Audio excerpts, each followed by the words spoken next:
This is a very festive occasion for us. This is the first book of Central Press, better known as Central Publication for now, but soon to be Central Press. And we have an exciting presentation about our very first book. So I'm glad that you're all here to share this occasion with us.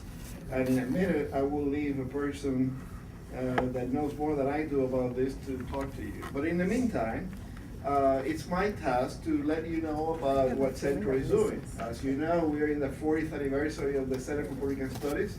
It's a very great occasion for us. It's an opportunity to strengthen our links to the community, to the field of Puerto Rican studies, and to do a lot of wonderful things. In October, we're going to have a big celebration. We're going to publish all kinds of things about the archives and about the collections that we have. But more importantly, we're going to highlight all the things that we do. And Centro is first and foremost a think tank. We publish research. We have a journal that is highly influential in the field of Puerto Rican studies and Latino studies. We also have all kind of, we put out all kind of research from our full-time staff and from other people that we support. But we're also, this is very important, we have the biggest collection of original content for Puerto Rican studies. We have over 250 archival collections. We also have the biggest collection of books and other secondary materials in the United States about the Puerto Rican community, both in Puerto Rico and in the U.S.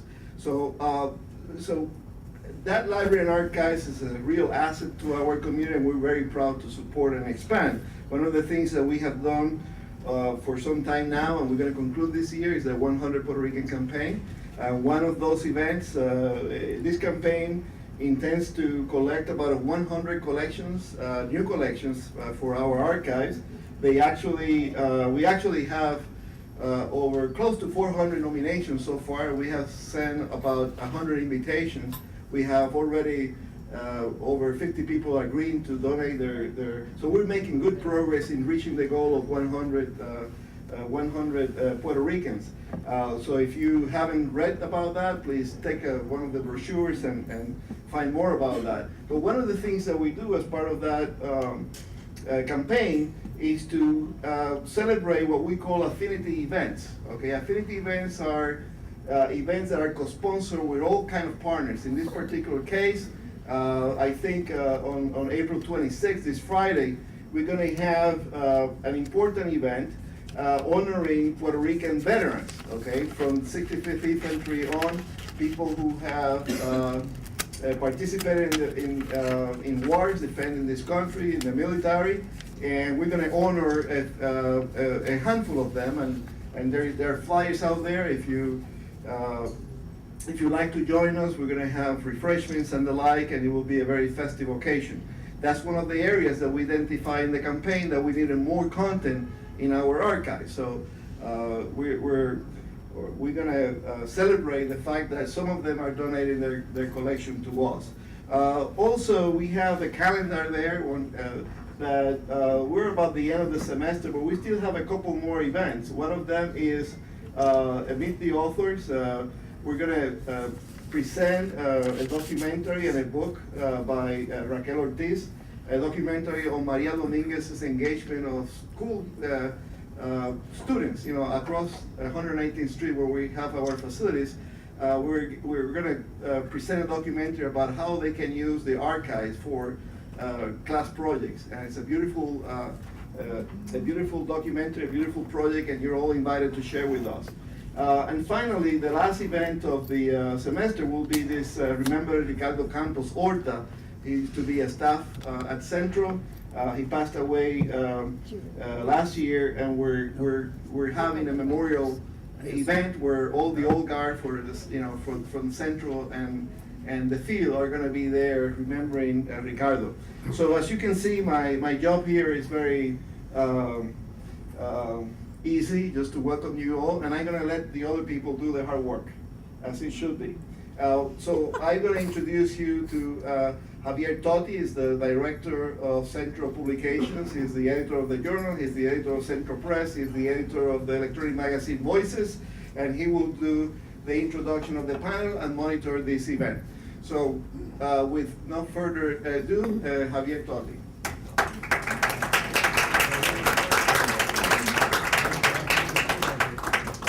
Thank you, Edwin, and welcome. We're all very happy for you to be here. This is an amazing book, The Stories I Tell to the Children.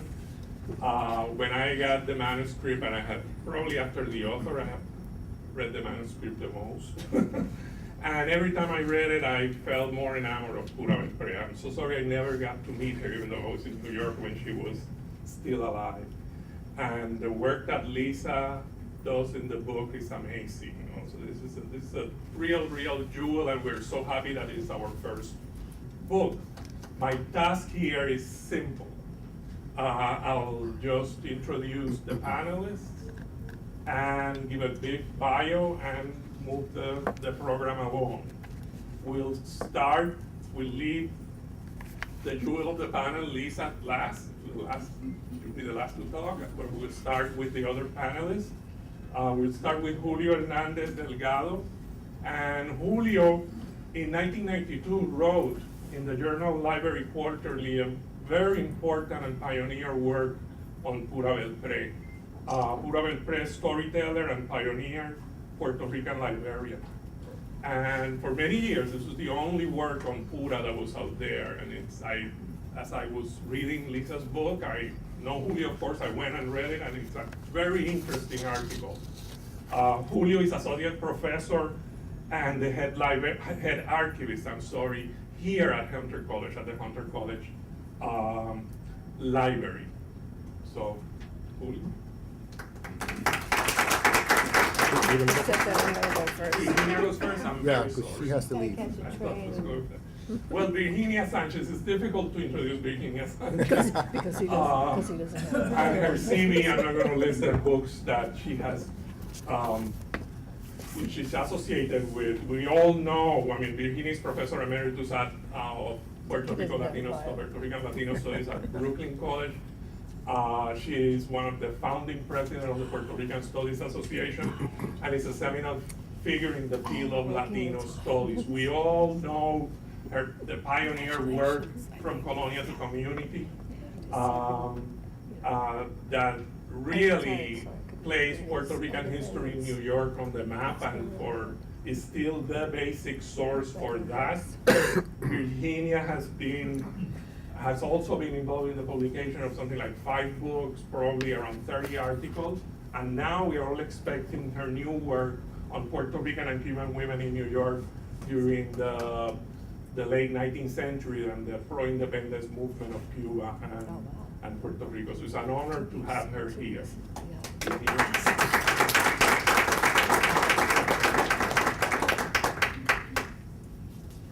I'm sorry about that. Catch you off guard like that. But thank you, and thank you all for being here. This is really a momentous occasion, not just because it is Centro's first publication, and for the longest time, this is something that should have happened, that people have been wanting to have happen, and now we're finally entering that phase of actually publishing the research and publishing the books, publishing the materials that will come out of the archives. So that's very, very good. And I want to talk about Lisa's book and tell you a little bit about Pura Belpré. But before I start that, I want to tell you about the first time that I met Pura Belpré. It happened at Brooklyn College, and it had to be 4 years maybe before she died. It had to be from 78 to 82, which was the time that I came to Brooklyn College as a young faculty member. And we have a school of education at Brooklyn College, and so one of the most exciting things was that Pura Belpré was coming to talk. And I was still working on the last stages of my research for my book, From Colonia to Community. And so I knew all about her. And I say that with pride because I know that a lot of people at Brooklyn College didn't know anything about her. And they knew that this very, very important storyteller, this folklorist was coming, but I am sure that it was just another occasion to celebrate. And so they went to listen to Pura Belpré, and mostly it was the faculty of the School of Education, and of course my department, which was then Puerto Rican Studies, and a few people who were involved in literature. But they also invited the student teachers from the School of Education, so that it was in a room that was maybe about this size, but very, very crowded because we had additional people that we hadn't expected. So when I went, I crossed the street over to a School of Education. I was so excited to meet this person, and she was very tiny. She was a tiny, tiny, tiny person who seemed to me, of course I was young then, seemed to me to be an old person, a very wise person. But remember, of course, I was very young. So I remember thinking how she, just came about up to my, she was small. And she was also, she was like a doll. She was also very, very, somebody from the olden days that I wanted to meet. That was the impression that I had. So she came and she started to talk about her stories and her books. And she started by this tiny little person who I thought was so meek and humble, and how wonderful to meet her. And I'm kind of thinking to myself, she starts by saying, I want all the student teachers to come up and to sit around me. So the picture that you have as the cover of the book, except imagine that these were grown-up people who are sitting there surrounding her. And so she immediately took control of that room, and she sat down, surrounded by these young student teachers and a lot of the faculty sitting in the back. And she starts to tell the story of Pérez and Martina, just the way she would do, to a group of kids. And you could hear a pin drop. And those student teachers and the look on their faces was not to be believed, because they had been transported into this magic world of folklore. And it was her way of doing it that was so captivating. Later on, I had the opportunity to have lunch with her, and I sat with her, and I was able to ask her some questions about her, what she knew of the community and how she remembered it. The amazing thing about it is that her life was such a long span that it covered so many different periods in the development of the Puerto Rican community. So I was just thinking that from one of the organizations that she was a part of was an organization that was in existence from 1920 to 1930, and it was Puerto Rico Literario. And so she was working with an association with people like Erasmo Bando, Max Vasquez, Bartolomé Malavé, Luisa Hernandez Aquino. Was very, very important people in the literary movement. She was a young woman then in the 1920s. And to sort of give you an idea of what her life was like outside of the library and all the work that she did there, by the 1930s and 40s, I have her with the Asociación de Escritores y Periodistas Puertorriqueños, again with Max Vasquez, Gonzalo O'Neill, the playwright Erasmo Bando, the playwright, the literary person, and Maria Masposo, Clotilde Betances, who was the niece of Ramón Emiterio Betances. And then in the 40s and 50s, she's working with community organizations. She always worked with settlement houses and Casita Maria and other settlement houses, Henry Street Settlement, for example. But she's also working with some of the newer organizations, one of which was the Society of Puerto Rican Auxiliary Teachers, SPRAT, that was the acronym. And what she was doing with the teachers, who in themselves were the most innovative, the most cutting-edge women and men that you could ever meet. These were the Puerto Rican and some Cuban people who were coming to New York during right after the war and into the decade of the 50s, who became substitute auxiliary teachers and fought. These are women that came well prepared from Puerto Rico, some with masters, one or two with PhDs in education. But in New York City, they couldn't teach in the schools, and they couldn't get their licenses. And so that was what the fight was about.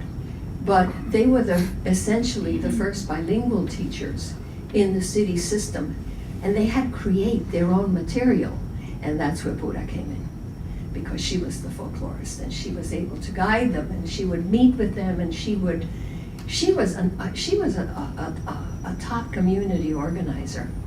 So imagine how excited I was when I found finally in one book a collection of all of her stories and a biography of her life and a collection of her essays. And so when Javier asked me if I would do a little write-up on Lisa's book, this is what I wrote.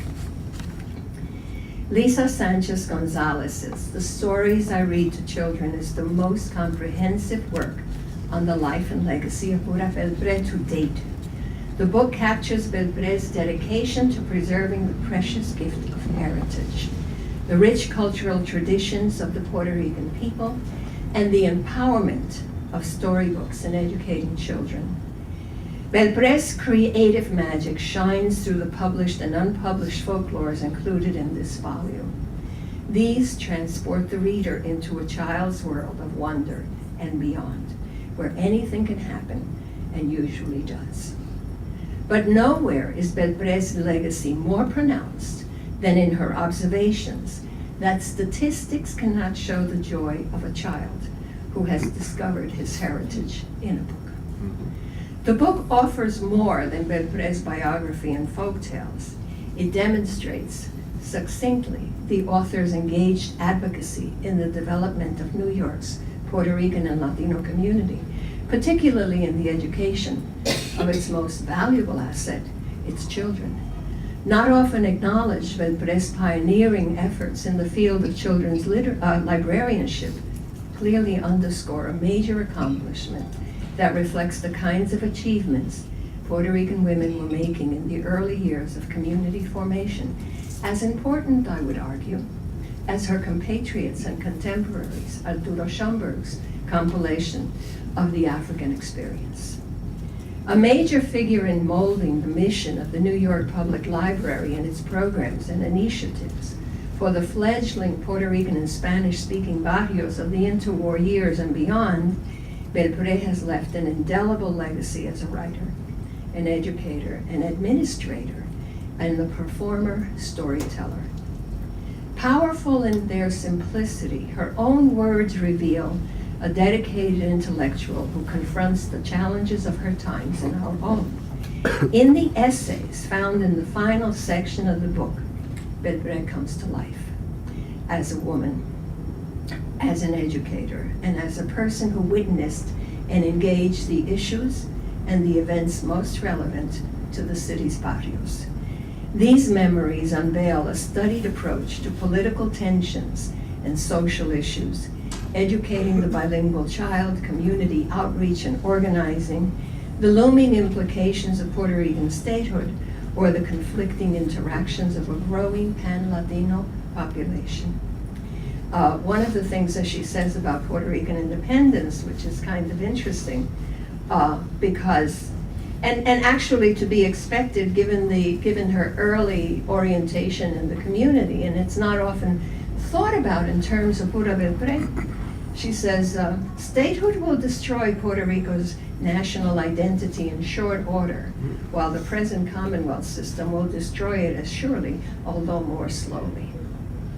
God save the children of Puerto Rico from the day when they have to be protected from discrimination practiced against them by people of alien origin in the schools of their own land. So you don't usually connect that to Pura. The essays, to me, were one of the gems of the book, Lisa, because they teach. The essays teach you so much about what she thought, what she did, what guided her life in so many ways. In one of the early essays, she calls upon the writers to relate America to these children in stories in which they can identify themselves. Stories in which both the Puerto Rican child's everyday life, as well as that of the continental child, are creatively merged into a good story. These are things we teach all the time. And here is a woman who began her career in the 1920s. In writing a story, she cautions the writer, think of the reader. She reminds the writer to see the world through the eyes of their characters and look towards the final scene. Then imagine how that character will be perceived by the reader. Think of your audience and see the story through their imagination. Perhaps the most important lesson to be drawn from this essay is, don't get enthralled with your own vocabulary. These simple guidelines expressed to writers so long ago are the same ones that I find myself using in 2013 in my seminar for CUNY junior professors who aspire to publish their first books. Think of your audience. It's the first thing that I tell them. Who are you writing for? Who do you see in your mind? And here she is talking about the very same thing. In the folklore of the Puerto Rican child, Belpré highlights the importance of history, culture, and customs. To know where we've been so we can determine where we're going. Without giving it a contemporary terminology, sometimes her folklores remind me of game theory. Teaching the reader a lesson in how to get the best of a situation, even though the person that you're opposing has the authority and the power over you. When a subjugated people, like in the case of Puerto Ricans, represented by Juan Bobo as the representative of the Puerto Rican Jíbaro, outwitting his oppressors through common sense. She says about this trickster, there's no malice in him. He possesses a logic that makes sense only to him. He has a subtle sense of humor. Appears intuitively clever, at other times too naive. And in bilingual group with parents, Belpré offers historians a rich legacy. She begins, I will try to give you a panoramic view of bilingual work done with parents through the Office of the Children's Service of the New York Public Library.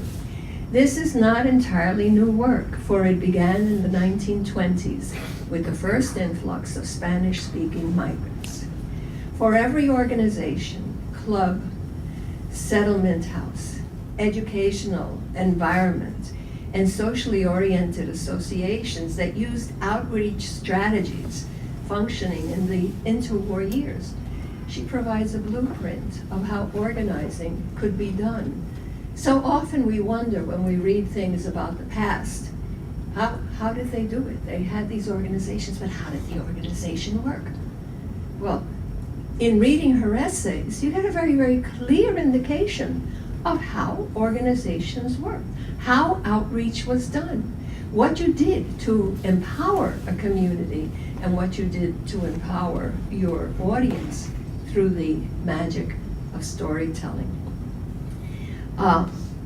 I'm anxious to get on to the other two presentations, so I wanted only to give you a brief introduction of a woman that I met for an hour, 2 hours, a short time in my life, but who had an enormous impact on me.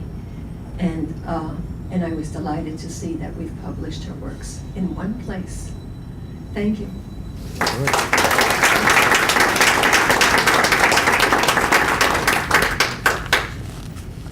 Thank you, Virginia. And now, Julio? How do I turn this on? Push the button. You told me how to do it. It's on. Can you hear me? Okay. Good evening.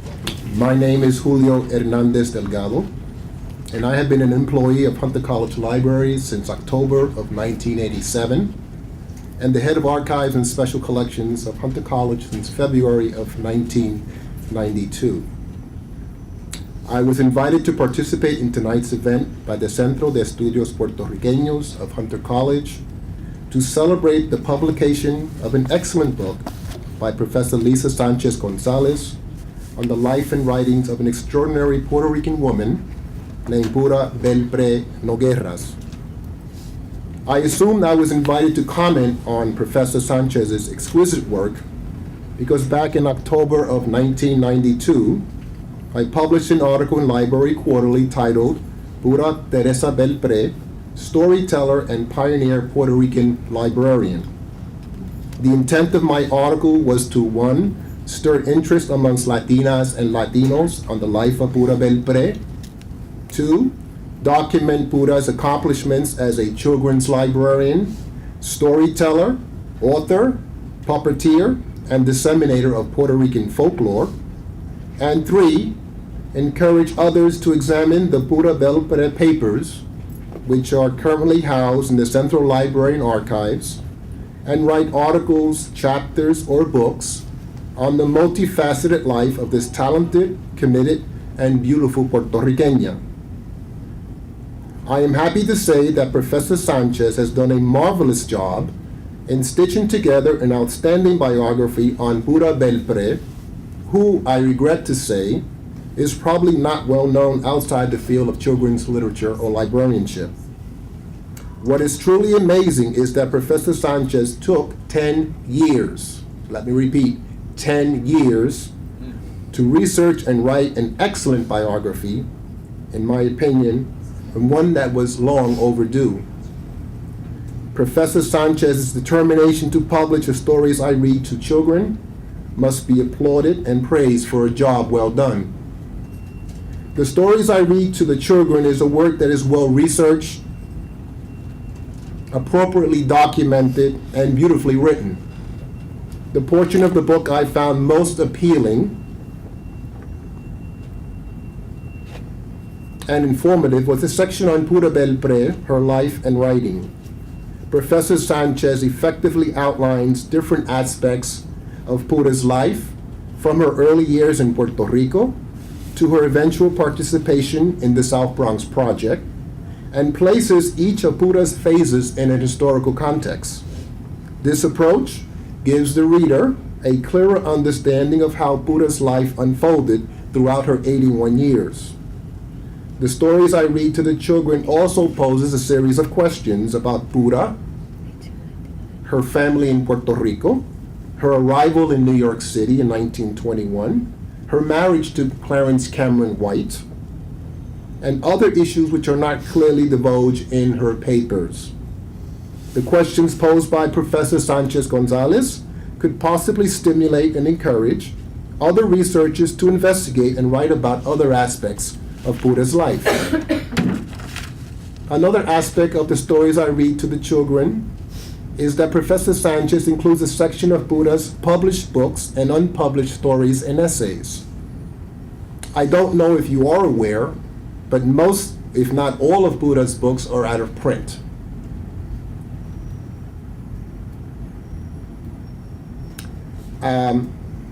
What that means is that for me, as a college archivist, as an academic librarian, and as a former public librarian, is inexcusable. Pura's books, in my opinion, are classics in the field of children's literature and should be reprinted and made available to our children, our grandchildren, to our nieces and nephews, and to all school children. However, until we find a way to have Pura's books reissued, we can rejoice in knowing that some of her works appear in this excellent biography. The unpublished stories and essays are included in the work are invaluable and really demonstrate Buddha's dexterity as a creative writer, as a social commentator, and yes, as a visionary. The stories I read to the children explores the life and accomplishments of a woman who struggled to enhance the lives of Puerto Rican and non-Puerto Rican children in New York City and around the United States. Pura was an advocate and a disseminator of Puerto Rican folklore. She worked tirelessly as a children's librarian, storyteller, author, and publisher, and puppeteer. She reached out to children, parents, and grandparents in libraries, churches, schools, daycare centers, community centers, and even on public sidewalks. She never allowed her age to slow her down. For example, when she was assigned to work with Lillian Lopez in the South Bronx Project in 1967, she was approaching 70 years old. Now, for her, that wasn't a problem because Pura made use of mass transit. Can you imagine a senior citizen taking mass transit to the Bronx and Manhattan today? It's unbelievable but true. The will of the human spirit is immeasurable. I am convinced that Buddha's drive and determination to excel and disseminate Puerto Rican folklore came from her admiration, respect, and love for children. In return, Buddha was loved and respected by the people she reached out to and touched. The legacy of Pura Belpré is relevant today because she struggled, in her own way, to make New York City a better place for all the diverse people who reside in the Big Apple. In her unpublished essays, you realize how perceptive she was in identifying some of the problems that were affecting our youth. But more importantly, you also realize that she was quite active in promoting literacy, cultural awareness, and a sense of international brotherhood. My friends, Pura Belpré was quite a lady. In closing, I want to salute Professor Lisa Sánchez González on her drive, fortitude, and determination to research and publish a wonderful biography on the life of an incredible Boricua. I would encourage all of you here tonight to purchase several copies of this book and distribute them to your family and friends. Let's keep the legacy of Pura Belpré Nogueras alive in our hearts and minds. And I thank you.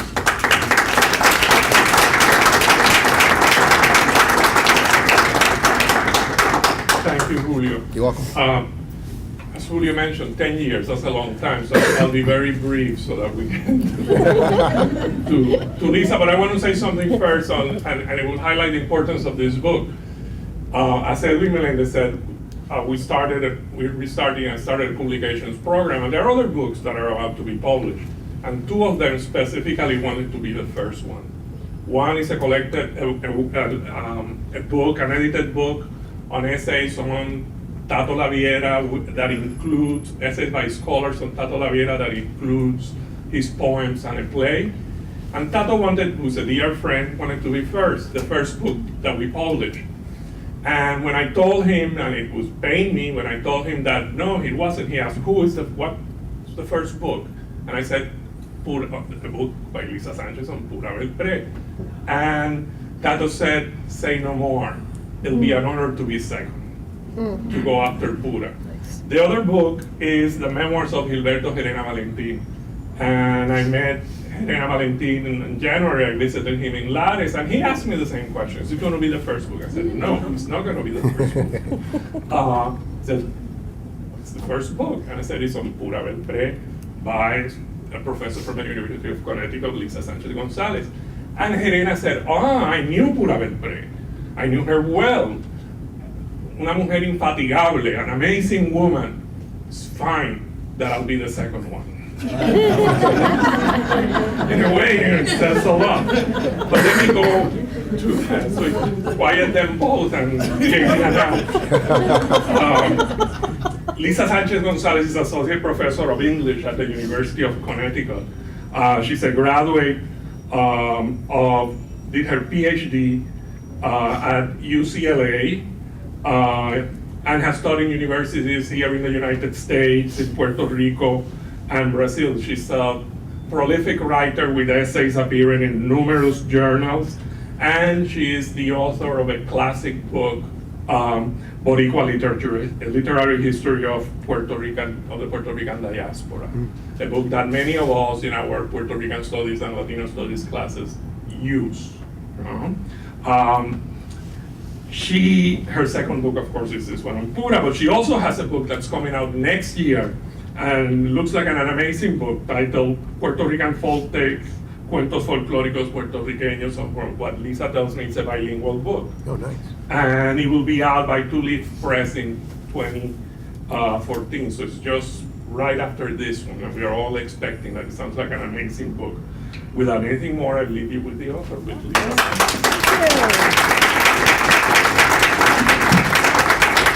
Hey, thank you, Javier. You know, I tell my students, you think of people writing books, they're all alone in their library, in their study, but producing a book, getting it out is a team effort. I have to thank Javier. One of my students is here. Ileana, have you, Ileana, who's doing good work here in Teach for America, just up the road. Great. Yay, Ileana. And my publisher for the next book is here, Gabrielle David. Yay! Brave woman. She's publishing that book in a series called the Nuyorican World Series. Wow. It's an incredible series. It includes work by emerging writers, more established writers, and I'm really looking forward to being part of that whole on that. Couple of things, reflections on what Virginia and Julio said. And it's curious because you both pronounced the title, The Stories I Read to the Children. In my mind, it's the stories I read to the children, but right. it does work both ways, no? Because you can think of her in the present tense, still reading the story since the book's out. The puppetry is really important. And that was one of the areas that I didn't have the opportunity to delve too much further into. So there's a lot of room for further research on Belpré's legacy, and the puppetry part of it is one area that is especially in need of some fleshing out. And I was kind of stunned to hear that Pura was petite, because in my mind she's about 6 feet tall. She is. She is. She from everyone I've spoken with or seen interviews with who knew her. They talk about that commanding presence that you mentioned. Yes. So for some reason I imagined her being Taller. a titan, but I guess she was petite, which makes her even more powerful. I didn't think she could command a room that way. Okay, so what I'd like to do today, just to introduce you to the book, is read the preface, and then, and Noralis. We just got back from Puerto Rico. Is Noralis still here? Yes, she said. My hero, Noralis. Luis, who's also a brilliant dissertating graduate student. She and I just got back I got back Monday, she got back yesterday from Puerto Rico, where we launched the book. And it was a phenomenal reception. When we got to the UPR, there were red roses all over the table, and they had taken red rose petals and strewn them all over the floor, the entryway into the room. The director of the library there, she owns Pura now. She was up at the table talking. Her presentation just kicked me to the curb. You know, there's this incredible surge of interest and love for her that we saw there, especially among the librarians who, I didn't realize this, but one of them told us at the Biblioteca Nacional on Monday, that was our last event, that San Juan is the only capital city in Latin America that does not have a public library. Wow. And there are no public library systems, as far as these librarians, told me, on the island, let alone any kind of concerted effort at creating and maintaining school libraries, public school libraries. So the librarians in Puerto Rico are really fighting an uphill battle. And I think Pura is quickly becoming their patron saint. It was a wonderful, wonderful trip. So first I'm going to read from the preface, and I think I'm going to read also the section of the biography, or part of the section of the biography, about how she was part of a really dynamic group of women librarians. I mean, Pura didn't do this on her own. She was part of a team of women because there was gender segregation in children's librarianship at the beginning of the 20th century, who basically created from scratch one of the world's first system-wide series of children's rooms at the NYPL. So she's a trailblazer, definitely. She's a pionera, definitely. But she happened to be at the right place at the right time among the right people. And the research that I had to do for her biography included doing a lot of research on library history, especially the history of the NYPL. So I thought I'd share that with you as well. It's either that or I could read a story. I mean, it's like, I could be convinced to read a story instead. You'll do all of it, you'll do it. Okay.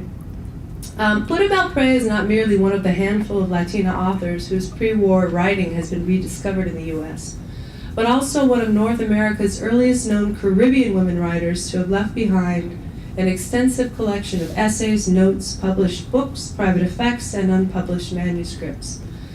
Pura Belpré is, in many striking ways, the Zora Neale Hurston of Boricua literary history, with a flamboyant, polyglot twist. The Belpré materials archived in Manhattan's Centro de Estudios Puertorriqueños occupy nearly 20 cubic feet of space in the archives of the Puerto Rican diaspora. The Belpré papers are invaluable for what they reveal of the history of children's librarianship in the United States, particularly the pan-ethnic and internationalist vision and practice she shared with other ethnically and racially identified women who were among the first to develop children's reading rooms in the U.S. at the New York Public Library branches. As a librarian, researcher, and author, Belpré's understanding of the cultural politics of folklore, and especially the transnational pedagogical uses of Caribbean and Latin American folklore for children, represents a unique contribution within early 20th century U.S. literary and library history.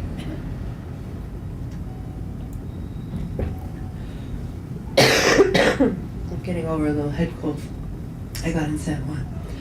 Belpré's legacy is obviously important for Puerto Ricans, many of whom may discover it for the first time in this book. But her legacy is just as important for anyone who believes in the universality of childhood, and she referred to it that way, and the intrinsic value of literacy. Belpré believed that reading always enhances children's understanding of both themselves and the world around them, and that creating and maintaining communities of diverse and well-informed readers, starting with the youngest readers possible, is one of the most important humanist projects of all. Belpré's vision as an author, advocate, and librarian is just as relevant today as it was between the world wars and into the 1970s. What a magnificent idea, no? In the war-torn world we also share, a world in which young people as well as adults are bombarded with commercial and political propaganda aimed at dehumanizing others, to consider children's literature, as Belpré and her peers did, as a gift that offers testimony to what Belpré termed the, quote, hopes, dreams, and little joys that all humans share in childhood, regardless of their native language, religion, culture, gender, class, or national origin. And she talks about this in an essay entitled, The Reluctant Reader, What Makes Him. While Pura Belpré's legacy is rich, complicated, and worthy of further research in so many ways, the touchstones of her life's projects are simple and timeless. Children, books, and how to bind the two together in what she was fond of describing as a lasting friendship. Belpré felt that books provide a unique source of enrichment for a child. She believed they infuse what might be an uninspired or even a traumatized existence with joyful possibilities in life that a child may have yet to imagine on her or his own. Literature for Latino children and young adults is sometimes deemed less important than other literary forms or less sophisticated. There's a dearth of titles published every year for those readers, despite the enormous and growing demographic share that these young people represent in the U.S. And by the way, I'll be at the American Library Association conference in Chicago in June on a panel discussing precisely that problem. Moreover, and I'll be there as a guest of Reforma. While scholars in North American ethnic studies may appreciate the educational or entertainment value of books for younger readers, bilingual or multicultural children's books, especially folk tales, are often considered the domain of the anthropologist, the education specialist, or the child psychologist. This is a mistake. Done well, this literature evinces high literary quality. Like poetry, children's literature as literature is a complex genre. Bilingual editions and translations also require mastery of at least 2 languages. Belpré was fluent or competent in at least 4: Spanish, English, French, and Portuguese. Stories based in folkloric tradition, she argued, whether written or told, are a timeless and global legacy that every society should bequeath to its children. Analyzing the art of both translating and transliterating oral and written folk traditions from national or regional contexts into a foreign language for migratory or foreign audiences also requires a strong command of comparative literary history. Belpré's prolific life was dedicated to these arts, and her talent was extraordinary. In all of her work, including her work as a public librarian, she aimed to ensure that working-class bilingual and bicultural children had rightful access to what is still too often a privilege: literacy, and with it, free and public access to good books. Now, while some might find Belpré's uses of folklore and her philosophy about children's literacy idealistic, simplistic, or otherwise lacking, that's precisely how she conceptualized her interventions. And as her biographer, I feel these views merit amplification. This is not to lose sight of the sophistication with which Belpré manipulated folklore and storytelling techniques for her intended audiences, nor is it to curb potential analysis and critique of that manipulation, but rather to enhance future research into such important questions by underscoring her philosophy as she herself articulated it. Turning culture into a commodity as a book, whether it be children's culture or subaltern culture or national culture, is also a highly complex process that becomes even more complicated when the commodity is a traditional tale turned into an aesthetic artifact. The marketing of culture in children's books also adds another layer of complexity to the commodification of Latino ethnicity in the contemporary United States. The representational strategies of advertisers and other marketing professionals have real and often disempowering consequences for the communities bundled under the Latino name brand. Self-representational empowerment and disempowerment are arguably even more compelling in the case of Puerto Rican literature in U.S. context, where Boricuas experience a kind of cultural clandestinity. Projected onto us in the continental U.S. is a racial and ethnic schema in which Boricuas are socially constructed as exotic, non-white others. Construed as neither black, nor native, nor Asian, nor Berber, nor European, we, individually and collectively, confuse, straddle, and trespass the boundaries of these essentialist and historically constructed identities all the time. Yet we know who we are. We are not fragments that can be rarefied into portions of blood quanta, nor is our literary history. In fact, as a nation colonized for over half a millennium, we might well argue that our only sovereign territory is our cultural production, and this may be why our music, our poetry, our film, our plastic arts, and our orature are so richly textured and perpetually reworked. Generation after generation, we Boricuas work out the complications of our own cultural identity in our own uniquely inclusive and exclusive ways. Those performances, like our existence, also covertly and quite carefully confuse, straddle, and trespass generic and essentialist boundaries at will, by whatever means necessary. Our clandestine presence, the deliberate occupation of sovereign and creatively politicized spaces otherwise denied to us, is the way we make sense of ourselves, for ourselves, often secretly, beyond the eyes of outsiders who have the power to disturb our aesthetic process by projecting the colonists' fears and neuroses onto us. Any quote-unquote authentic Boricua aesthetic tends to be much more esoteric and radical than the work of mainstream crossover icons might suggest to the uninformed viewer, reader, or listener. Witness, for example, the extraordinary legacy of artist Jean-Michel Basquiat, who began his career as a teenager in the 1970s, compared to the band Menudo, a teen pop sensation of the same period. Okay. Actually, that came from the introduction. Now I'm going to talk, that's the way I'm framing this intervention theoretically. I want to talk about the history of the women I call the storybook Jesuits, Belpré and her colleagues, in the period between 1921 and 1944. It's in many ways the vision and the practice of the librarians during this early period, through the 1920s, through the Depression, and then all the way up to World War II, is what we would probably call today a very radical vision and practice of librarianship, and I'm going to explain that. In her essay, Bilingual Storytelling, Belpré recalls how she began her library career. Here and elsewhere in her papers, she credits Ernestine Rose, at the time a librarian in the 135th Street branch of the NYPL, for recruiting her, within months of her arrival in the city, as a bilingual assistant in 1921. This marked the beginning of her lifelong service to children's librarianship, which would span over 6 decades, until her death in 1982.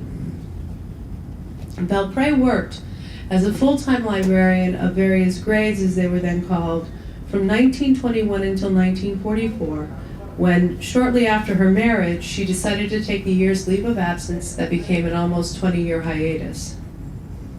When she resumed her library career in the NYPL in the early 1960s, shortly after her husband died, she became a system-wide Spanish children's specialist, paid a per diem wage because her age was then beyond retirement age for NYPL librarians.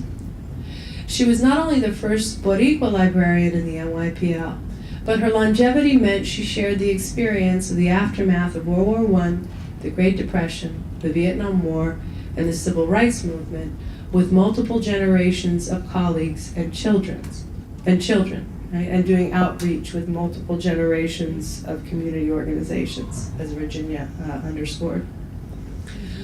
Again and again in her essays, Belpré credits the women librarians of the NYPL for helping her to find her vocation and supporting her aspirations to be a writer.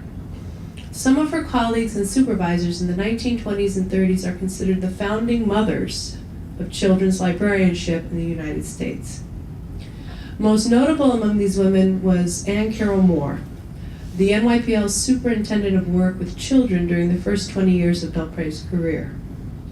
Moore's career is integral to the birth and early development of library services for children at the NYPL.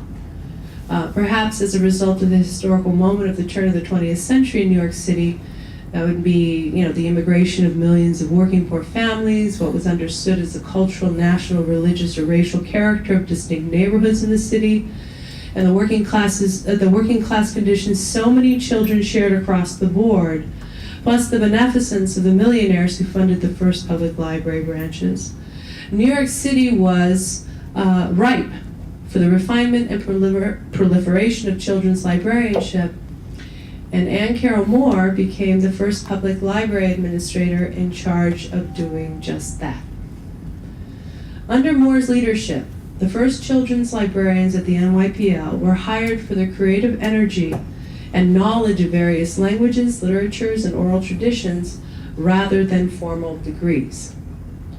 These women carefully chose and then became curators and docents of the books they displayed in their reading rooms, leaving in their wake an enormous combined collection of literature in English and other languages for children and young adults. The volumes themselves were an invaluable gift to the city's children, especially through the era of the Great Depression, and rare first editions of these collections are now a priceless resource for literary historians. The first concerted effort to develop children's librarianship throughout New York City also helped to spur an extremely important cultural change in the U.S. and beyond by transforming the elite, millennia-old privilege of access to books into a free and public trust for all children. Belpré had many talented and accomplished colleagues at other branches of the NYPL, many of whom were, like her, hired as assistant children's librarians to serve the needs of children in their own neighborhood's ethnic enclaves. And her contributions to children's literature and literacy are all the more precious for shining so brightly among the rest of these extraordinary women who began their library careers in the early 1900s. Today, when we visit a bright and cheerful children's reading room at a public library, it may be difficult to imagine that 100 years or so ago, such spaces were a rare luxury in the United States. We may take these buildings and services for granted. Public libraries, many with the familiar lions and Greek columns, seem inevitable on the main streets of North America's major cities and small towns alike. Yet in 1905, they were not. On the contrary, most lending libraries of the Fonds de Sec in U.S. were subscription libraries that catered exclusively to adults. For a fee, local residents could purchase memberships that entitled them to borrow volumes from these quasi-public collections. Free and public exceptions to this practice were rare. The Aguilar Library in East Harlem, for example, eventually became an NYPL branch in the early 1900s. It was free and public from its inception. But then in 1901, when Andrew Carnegie offered to augment the Astor, Lennox, and Tilden Foundation's trust with enough money to fund the construction of 65 public library branches for the city of New York, that's when the history of North American public libraries entered a new phase, one that, among other things, led to making library services for children and young adults a priority. And this is for the first time in world history. Yeah. As one scholar suggests, research on children's librarianship has been simultaneously revered and ignored, and the origins and history of school and public library services to youth are only beginning to be seriously examined by library historians. Yet excellent sources on the specific history of children's services at the NYPL are available, including portions of Phyllis Dane's The New York Public Library, A History of Its Founding and Early Years, as well as biographies and essays by various key players in its foundation and development. Among available sources, Frances Clark Sayers and Carol Moore, a biography, offer some of the best guidance in understanding not only the major events and figures involved in children's librarianship at the NYPL from 1906 to the 1960s, but also the innovations and intellectual ambiance created and fostered by the women librarians who were active participants during those formative decades.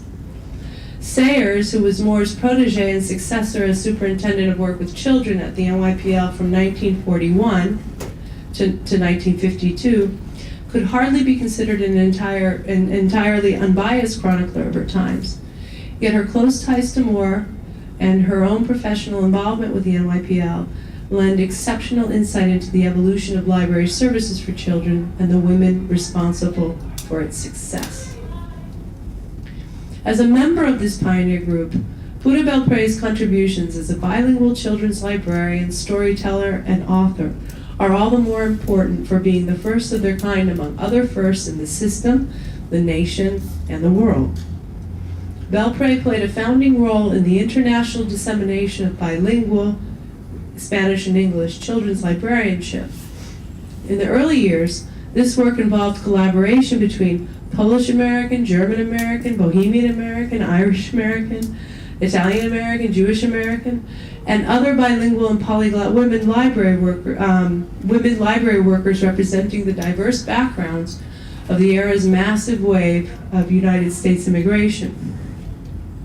Sayers goes so far as to describe this foundational moment in children's library services as a diplomatic cause, and I quote from her, "Long before the neighboring glass house of the United Nations ennobled the East River of New York, the Central Children's Room dramatized its allegiance to internationalism not only in its book collection, its staff, and its exhibitions, but also in its daily response to the children and adults of the multi-nation city. We might aptly dub Belpré's colleagues in this project the storybook Jesuits, because in their own socially and intellectually engaged way, they formed a society of women who proselytized the teachings of Anne Carroll Moore, who would then be, I guess, the St. Ignatius of their secular order, the secular humanist order, right? As Sayers recounts of Moore, quote, "A tentative belief she proffered many a person was never deprecate yourself, and a show of humility was not a trait she counted among the Beatitudes." She also notes that a certain amount of anxiety was entailed in working under Moore. Quote, "There was an exhilaration, to be sure, for her enthusiasm was contagious. The larger vision, the ultimate goal of the work, was never sacrificed to petty tasks and routine performances. She expected everyone to function at the peak of his abilities, nor could she tolerate complacency or listlessness in an assistant, and she manifested her lack of sympathy with attacks of the doldrums in several ways." Among the maxims and reminders Sayers found in Moore's papers written on slips she habitually collected in her office were, quote, "tenderness without sentimentality, humor without vulgarity, quote, age is no criterion of mental condition and capacity, and, quote, books about girls should be as interesting as girls are." And another gem I love, "avoid those histories which gain dramatic interest by appeal to prejudice, especially true of American histories." Like Moore, and I'm fairly well convinced, although I don't have concrete evidence, that Anne Carroll Moore was the person who introduced Pura Belpré to the publisher, her publisher, Frederick Ward. Arthur Treble was her publisher for most of her books. I think like six or seven of her 8 books during her lifetime. Like Moore, the children's librarians of the NYPL often wrote in quite ardent terms of their commitment to opening children's minds to a new and wondrous world in books, all the while teaching them to recognize the social and intrinsic value of international and interethnic understanding. They felt they had a unique mission inspired by the period's secular humanist ideals. Their goal was to lure children into the neighborhood library branches in order to convert them into active learners and lifelong readers, which they often did with near missionary zeal. The librarians organized programs, book exhibits, puppet shows, story hours, and even library card recruitment events for neighborhood mothers that responded to the specific national origins of each branch's local community and strove to expose children and their parents in these segregated neighborhoods to the rich diversity of literature and cultural traditions from around the city and around the globe. And they were always on the lookout for new children's books sensitive to what they considered the enormous stakes in helping their young, mainly immigrant, remember this is the big wave of migration at the beginning of the 20th century, their young public to understand and to appreciate their own ethnicities, those of others, and the challenges and opportunities their newly forged North American identities entailed. As Belpré wisely put it, quote, "A child will be better prepared to understand the value of another culture when he knows the value of his own," end quote. We often think of cultural sensitivity in public institutional work with children as a recent invention in the US, but with spectacular and unprecedented results. The trailblazers of library services for children at the NYPL were decades ahead of their times in doing truly substantive work of this sort, child by child, book by book, branch by branch. And this is another area where there's lots of room for further research if anyone's looking for a dissertation topic. Many of Belpré's essays mention these colleagues. From Anne Carroll Moore, Ernestine Rose, also very, very, very famous librarian, Frances Clark Sayers, Leah Lewinson, Jacqueline Overton, Maria Cimino, Rosa Emma Montero, Hope Green, Harriet Wright, and Helen Benson. to the renowned storytellers Ruth Sawyer Durand and Mary Gould Davis. Her essay, Library Work with Bilingual Children, also lists some of the junior colleagues she later mentored, many of whom she had known when they were children themselves who frequented her story hours. Belpré took every advantage she could of the educational opportunities the NYPL system afforded its staff. Since she, like many of her colleagues, did not have a college degree, her chances for promotion and raises were enhanced with paraprofessional coursework at the New York Public Library School, where she took a storytelling seminar in 1926 that inspired her to begin writing for children. In this seminar, she wrote and told her first story, Perez and Martina, which eventually became her first book in 1932, and which, by the way, is the first known Latino children's book to be published by a mainstream press in the United States. She also took courses at Columbia University in Latin American literature, Portuguese, and puppetry as well. So you see, she wasn't an isolated individual working on her own and doing all this wonderful stuff that she did. This is not to detract from what she accomplished, but she was in a system, the New York Public Library system, which developed a philosophy of outreach, a philosophy of cultural sensitivity, a philosophy of service to these communities and these children, a philosophy of literacy that included cultural literacy as part of the project. And really, I think that's the reason why she blossomed. If she hadn't taken that storytelling class, if she hadn't written Perez and Martina, if she hadn't gotten hooked up with a good publisher, none of her work would have been possible. Want to hear a story? Yeah. Or have we been Going too long. You want to hear a story? Yes. You want to hear a story? How about,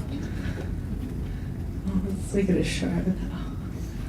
Now, Pura Belpré, in one of her essays, talks about telling this story between parked cars in the South Bronx. Okay? So I'm going to read the albahaca plant. That's a beautiful story. Anyone ever heard this one before?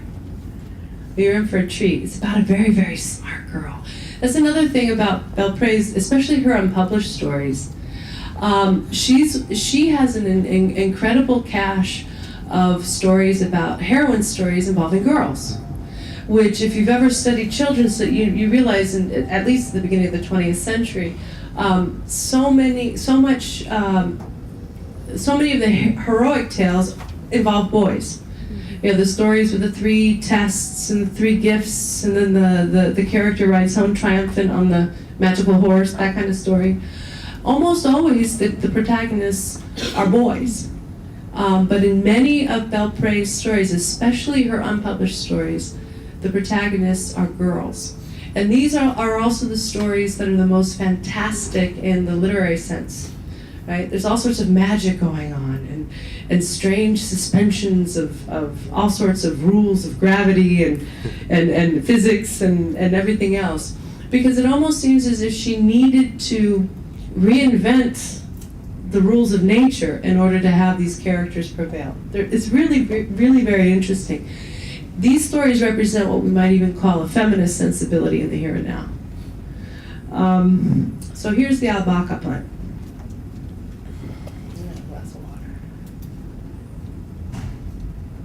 I wish I had lollipops I could pass out. Maybe like. We're not going to sit on the floor. You're not going to sit on the floor? No. Well then, once there was a carpenter who had 3 very beautiful daughters. He lived in a small house surrounded by a garden where flowers of rare beauty grew. The prize of the garden was a small albahaca plant, tended with love and care by the carpenter's 3 lovely daughters. Now you all know what albahaca is? Basil, yeah. Not far from their house, they could see the walls of the royal palace. And often when working among their flowers, they could hear the clatter of the horses' hooves, and knew then that the king and his retinue were getting ready to ride away. Now, the king was well known for his good humor and love of riddles. He would often stop passers-by and try some of his riddles on them or ask them strange questions to which they rarely knew the answers.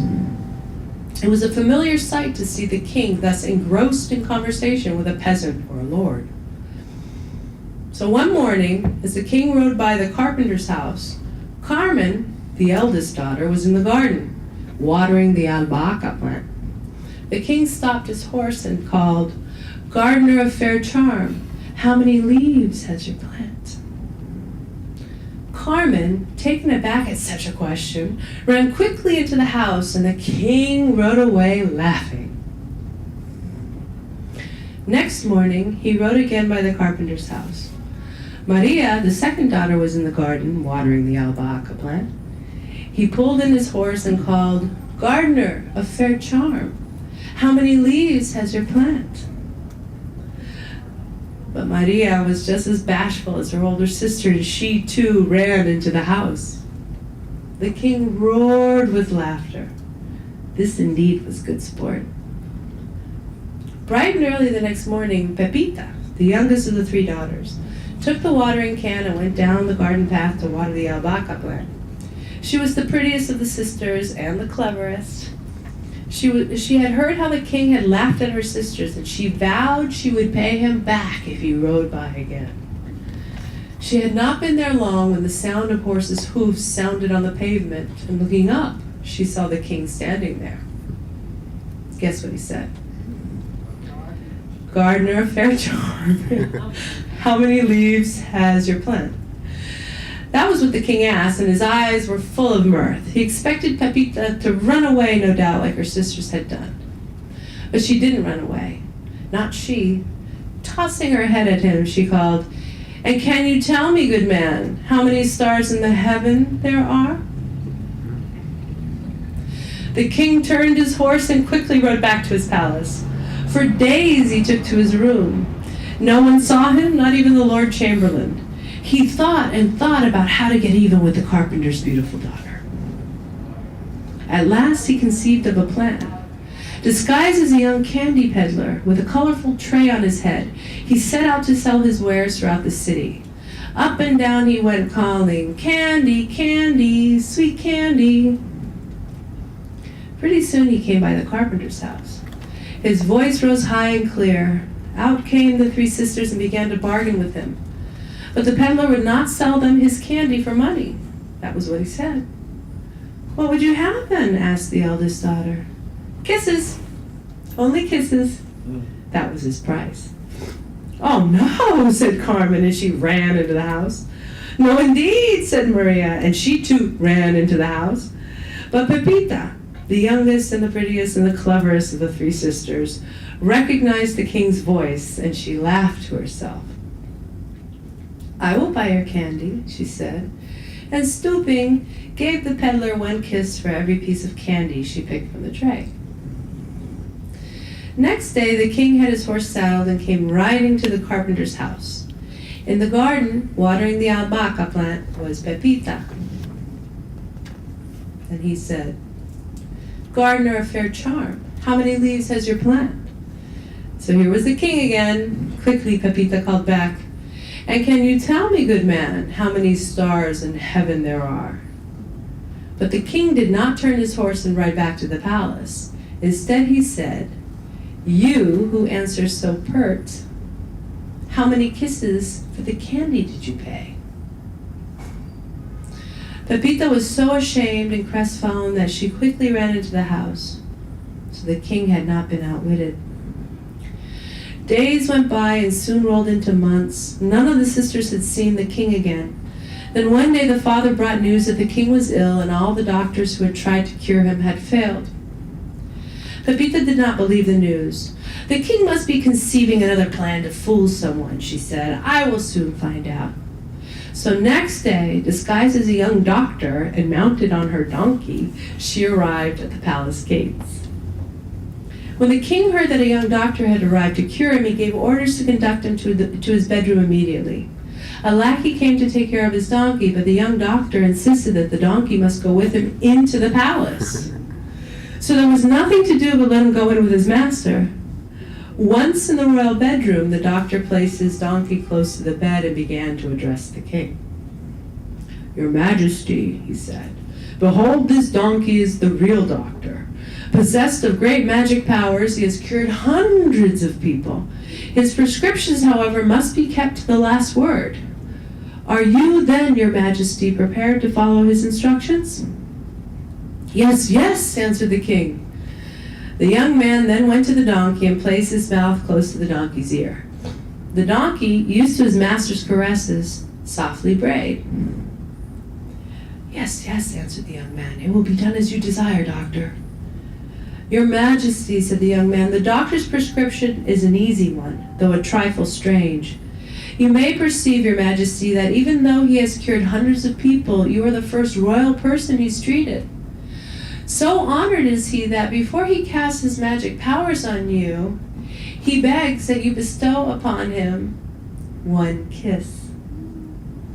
Now the donkey was standing in such a position that his hind legs were at the head of the king's bed. "Are you ready, Your Majesty?" asked the young man. "Yes, I am," answered the king. So saying, he stretched his arm and taking the donkey's tail in his hands, gave it 1, 2, 3 kisses. The young man then turned the donkey about to face the king, and holding the reins in his hand said, "Your Majesty, the cure now begins. You must be absolutely quiet, or else the magic powers, which are now passing from the doctor to you, will be broken. You must close your eyes and not open them until we've left. Thus, and only thus, will you be healed." It took but a minute to collect his pay, and soon donkey and master were back on the road home with enough money to keep father away from work. News of how the king had been strangely cured by a young doctor and his donkey began to spread about, but no one knew the doctor's whereabouts. So one bright sunny morning, the king rode once more by the carpenter's house. Pepita, the youngest daughter, was busy watering the albahaca plant. The king called to her, "Gardener of fair charm, how many leaves has your plant?" And she called back, "And can you tell me, good man, how many stars in heaven there are?"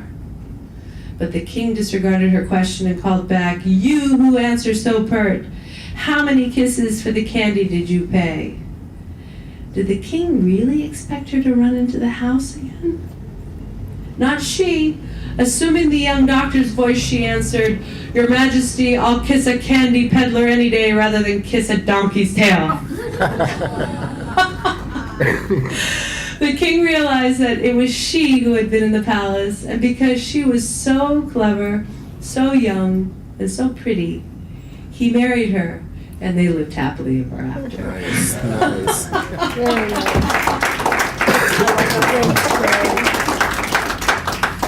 Thank you very much for the story and for the talk. Thank you. We can open it up for questions. Do you have any questions for Lisa?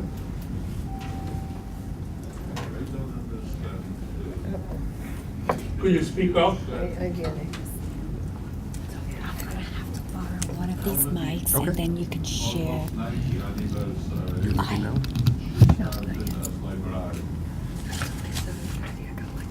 Okay. Of course, it's here in New York.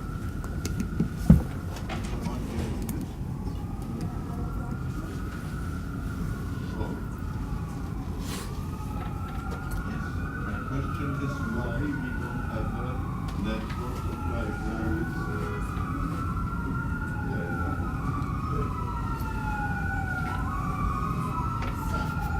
Yes.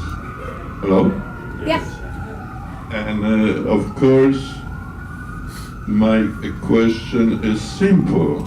Why you didn't do yet a network in Puerto Rico of libraries? In New York, I am living in a Latino district. There are more Spanish books than English books. And the same with movie on the streets are more sellers, for more Spanish book than English. And since 2007, January, auto car dealers said me that Spanish language is #1 in Nueva York. Not in English is a second. And of course, Department of Culture in Washington has some money did you apply about network of libraries in Puerto Rico? Second, you can find a sponsor, computer businesses, because library looks like they have usually some part of internet, some department for children and adults, because you can do separate library for children, because it must be escorted by parents of somebody, and only I think it's have sense in some departments for small children, youth, and for adults. And I think that because now is coming 100th anniversary, as she started read books since 1921, yeah? It will be 100th anniversary. And second part of this question, and you can do this, I think. It's not very difficult, because libraries are about 500 years old and started, of course, in the country of Gutenberg in Europe. And a second part of question, do you have a videotape with her voice or something in the story? A few minutes, can you show us? Yeah, well, on the first question, I don't know if either one of you want to tackle it, but I understood that the Carnegie Foundation was starting plans to build a public library under the old administration, of Tuño administration. We had a brand new governor in office, and suddenly that's been, I wouldn't say that it's been derailed, but it hasn't. Postponed? Yeah. The Carnegie Foundation, that's what the librarians at the National Library told me. Okay. But you have to understand, Puerto Rico is a colony of the United States. And a lot of the things that we take for granted here, like public library services, are things that are not by design part of the Puerto Rican colonial experience. There are there are segments of tape of Belpré telling her story. And in fact, on the table with the books is a wonderful documentary directed by Eduardo Aguiar, which includes footage of her performing Pérez and Martina. So if you're interested, I think, Have you seen that?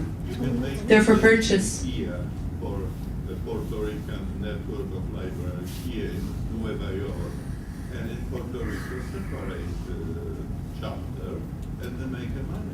Yeah, and in fact, Reforma, which is the National or the American Library Association's section for work with the Spanish speaking, does have a Puerto Rico chapter, and I'm sure they're on it. I'm sure they're on it. Yeah. Any other questions? Later in her life, did she contribute any of her, excellent presentation on all three individuals. Later in her life, did she contribute any of her short stories to the Bank Street Readers, which were really the first children's books here in the United States that reflected the urban experiences? You mean to the Bank Street Library, or? To the Bank Street Readers. To the readers, to the Bank Street readers. I don't know. I don't know. She did. I doubt she did. She passed away in 1982. When did they start up at the Bank Street? Mid to late 40s. Oh, not that I know of. Yeah. Question to look up. Yeah, I would like to know. Be interesting to find out. I think Sonia Nieto says she didn't include her stories. She had left the library by 1940. Yeah, because 1944 she got married, Yeah. and she took a 1-year hiatus that lasted into the mid-60s. So when she went back, maybe it wasn't something that she was aware of. The scholar Sonia Nieto, who's done a great deal of work on children's literature, is specifically looking for Puerto Rican and other Latino literature for children in the United States. has written 2 articles, surveys of children's literature in the 60s and in the 80s. She does not mention any of Pura's books in that survey. Now, I don't know if she was limiting herself to stories that took place in the United States, or she was limiting herself to what was available for children in the libraries. But she doesn't mention any of her books. I was surprised about that. First of all, thank you so much. I'm almost done with the book. It's fantastic. So congratulations. I grew up in Puerto Rico, and I'm quite surprised to hear that they're saying that there's no a public library system there, but every town they have their own public library. And I work in many libraries. I'm a puppeteer as well. I run the Latino Children's Theater of the city. Been doing reviving many of the work. I have a Perez and Martina production, and Juan Bobo as well is part of the documentary as well. And my doctoral dissertation was the history of the development of puppet theater in Puerto Rico. So my research started basically, the first thing I found was in 1941 with Leopoldo Santiago Lavandero. I didn't know anything about Pura Belpré. And in fact, if she started doing puppetry in the 20s and the 30s, she's not only a pioneer in that field, but the first Puerto Rican puppeteer known in history, because I've been documenting this for a long time. So I'm one of the ones interested in pursuing further research in puppetry. In her area in puppetry, related to puppetry. So I wanted to ask you, in your research, did you find a lot of information regarding her training? You mentioned that she studied puppetry at Columbia University. Is there more material? Maybe I'm long overdue to go to the Central Library and start looking and start my research in that sense. But I started with the book and with other stuff. I just wanted to comment about that. Congratulations, you just found a research topic. I think Julio could better address that question, because you talked about in your article an interview with someone who knew her puppetry practice really well. Is this on? Yes. There was a former librarian at NYPL named Lillian Morrison, and I interviewed her as part of my article. And I asked her about puppets. And so she sat me down and said, by golly, Julio, you had to be there to believe it. So she mentioned that she was in a branch, she comes in, she sits down, the kids are in a semicircle, the lights are dimmed, and she pulls out a candle and a little saucer, and it's lit. And the kids are looking at her, not knowing what's happening. And so she says she pulls out these hand puppets, and kids are looking at these puppets, what's going on here? And lo and behold, the physical Pura Belpré recedes in the background, and these puppets, she says, Julio, they came alive. The puppets were alive. And she's able to project her voice through these puppets. And she said it was incredible. And the kids were like with their mouths open, and they were just mesmerized. And she's telling a story by using these puppets. She made a lot of her puppets. Some of the puppets I think the Centro has, NYPL has a lot of them, because they used to be at the Hunts Point Branch Library. Handmade. She wrote the scripts. She introduced puppets to the children. Some of them actually played in these puppet theaters. In the South Bronx Project, she created a traveling puppet theater. And she said you had to be there to believe it, because it was unbelievable. And in this day and age, when we talk about attention deficit amongst Latinos, which is a bunch of crap, and we all know that. Well, she had these children's attention for as long as this story hour was. And after it was over, they came back to reality, and they stood and applauded her, because she demanded that respect, and she got the love back. So I think the puppets, from my experience, children love puppets. I don't know of any other kids that doesn't like puppets, but to this day, when I see a puppet show or puppets, whether it's hand puppets or string puppets, it is an art that she learned. And to be able to make puppets and instruct how to use them and how to create the backdrop to puppets, the lighting, the scripts, extremely talented. And so I think that's an aspect that needs to be researched. Oh, absolutely. I'd be happy to share whatever I know with you if you go down that path. I'll also mention that I can't remember which essay, but in one of her essays, she says that she was inspired to learn puppetry because she was having a hard time getting the boys into the library. That the girls loved the clubs, the reading clubs. Girls were all club oriented. But she wanted to do something in, I forget which library branch she was working on at that time. This was probably in the late 20s or early 30s. She wanted to have like that three-dimensional experience with the boys. And the boys thought it was really cool to make puppets because they were building something. And that got that pulled them in. That pulled them into the library on the weekends or after school. And her performance of Perez and Martina was the cornerstone of the Three Kings celebration at the Aguilar branch for a long, long, long time. And the mobile puppet theater, it was like a suitcase. Yeah. It collapsed. Right. So she could carry it around. Right. To different branches. Branches and children's hospitals and settlement houses. It's amazing. Yeah, we have a puppetry department up at UConn. Yeah, I've been there. Actually, I have. I've been there many times. Yeah. We're planning a launch for the book in the fall, and it's going to be complemented by a puppet show. Nice. Fantastic. I can't wait. Ellie?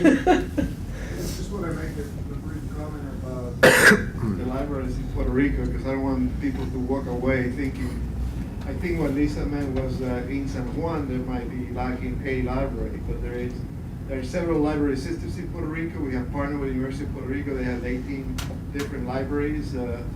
We did a video conference in which many of them were engaged with our video conference. Every major campus will have one. There are many specialized, La Colección de Puerto Rico, and so on and so forth.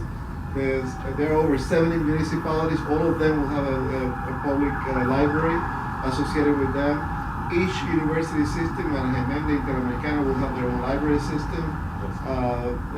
Then there are the governor's libraries, the specialized individuals, archives like Gilberto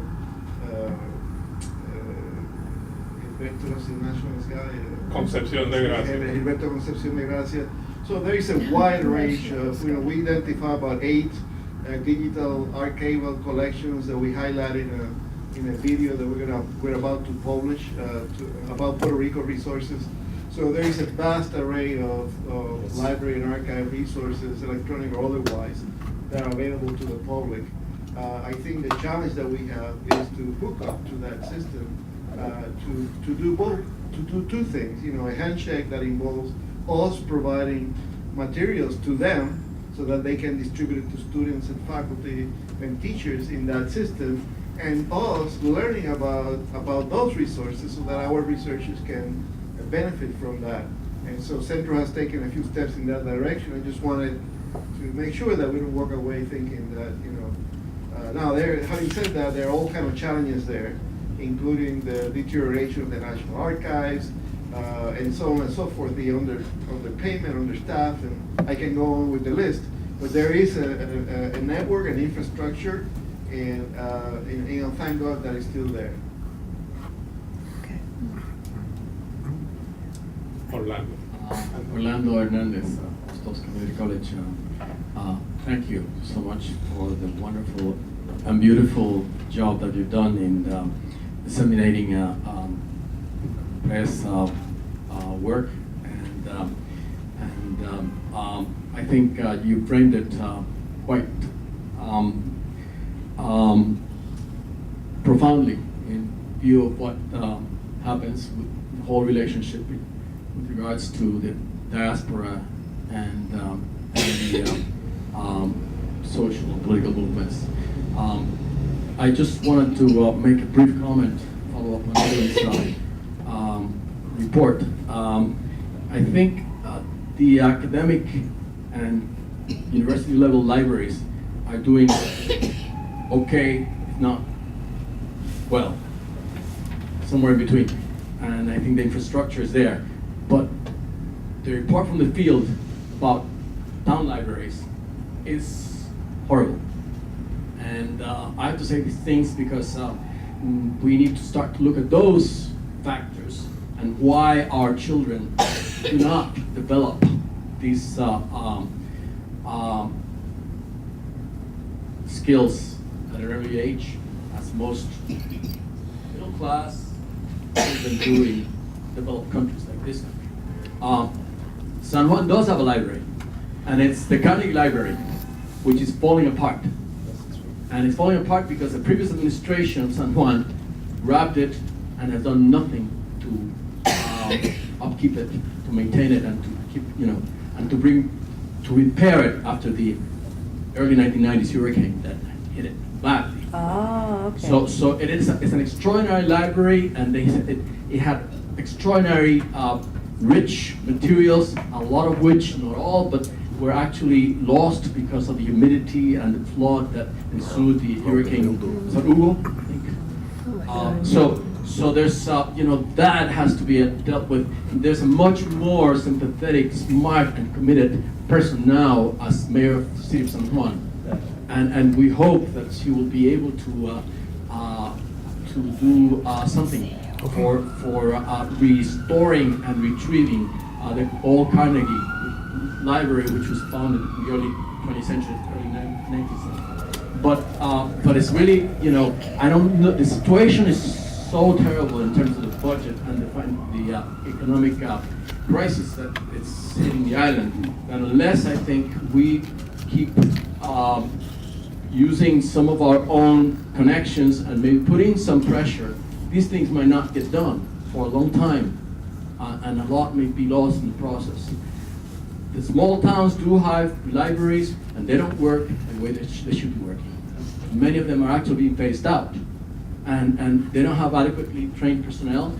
I'm not a librarian. I'm only speaking from talking to people, including my friend Wanda Cortez, who was the president of the Librarian Association until 2 months ago.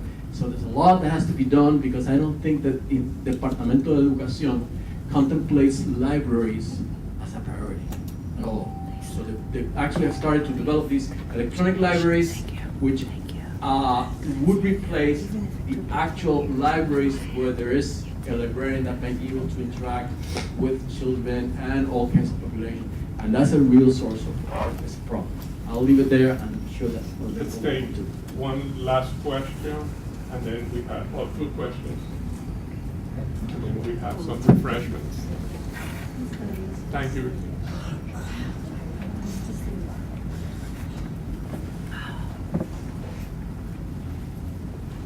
Lisa, it's been a long time coming, and I really celebrate you and this achievement. I've been a librarian since 1979. Wow. My daughter was almost born in the library. She was born the year Pura Belpré died, 1982. She's 31 this weekend. And I'm so proud to know that Pura's legacy, that her life is being continued and celebrated and promoted, and just, it's inspiring. I've waited so long for this. I work at the Bronx Library Center, which is a dreamland for librarians, children, community. It is amazing. Has anybody ever been to the Bronx Library Center? It's the future right now. It's the first green library. It has 5 floors.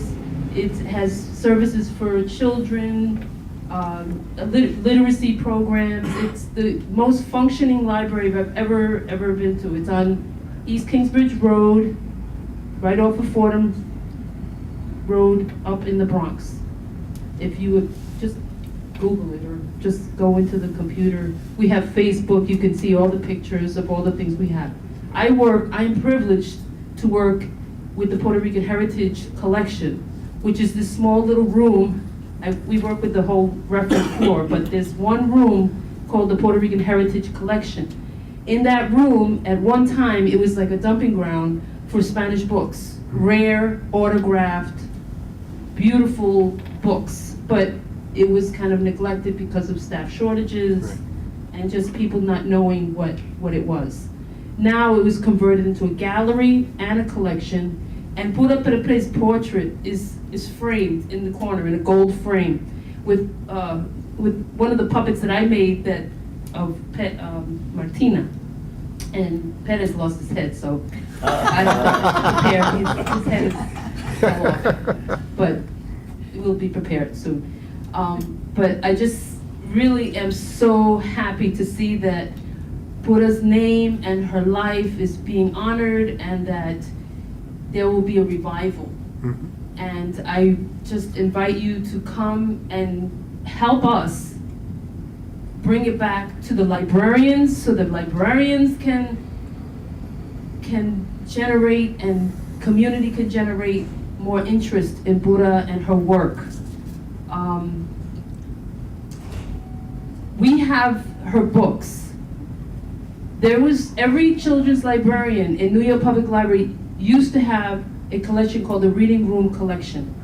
And it was like a sacred collection of books, old but treasured books. Right. And Pura Belpré's books were always in those collections.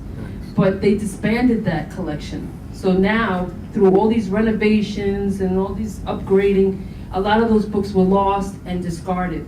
But we were able to save a lot of Pura, as many as Pura's books as possible, and repair them, and sometimes even have to patch them up and really restore them.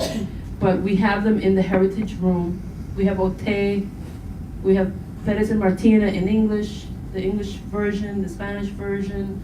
We have the Juan Bobo and the necklaces, and we have as much as we can collect. And if anyone has any books of Pura and would like to donate to the library, if we don't have it, it would be really great to have it at the Heritage Collection.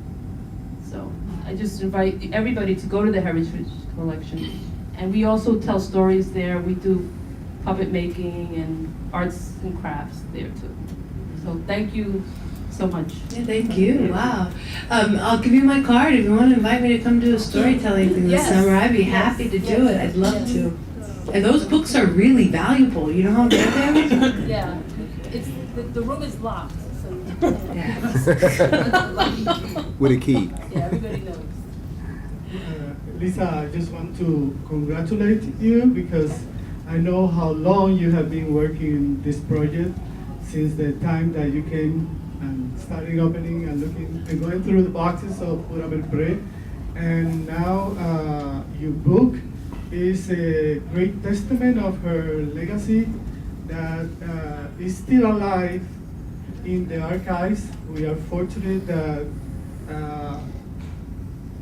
her papers have been donated to Centro, and you wonderfully has been mining and pulling out many things. We not only have her papers, but we also have the papers of another great librarian, Lilian Lopez, who worked closely and brought back Pura to this library circus and started telling the story as part of the South Bronx literary project. Right. And in her papers also has the many scripts of Pura and many correspondence and many other documents.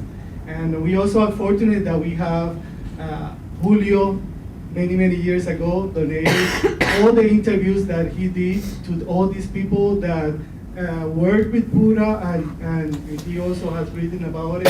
And we expect that people, as they read the Lisa wonderful book, also come to hear the LPs that are in the library where she's telling the story, or the recording of, even it's grainy, but the recording that Lilian Lopez did of Pura telling the Perez and Martina.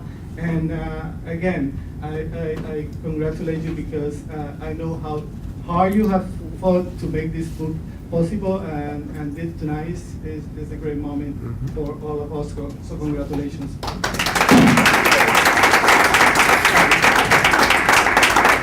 We thank you for all your work and for trusting us with it. And with this, you can talk to Lisa afterwards, but we have some refreshments back there. Thank you for coming in. And the book, we're selling the book here at a discount. You'd be so kind to autograph my book. Great. And Lisa will autograph books. Sure.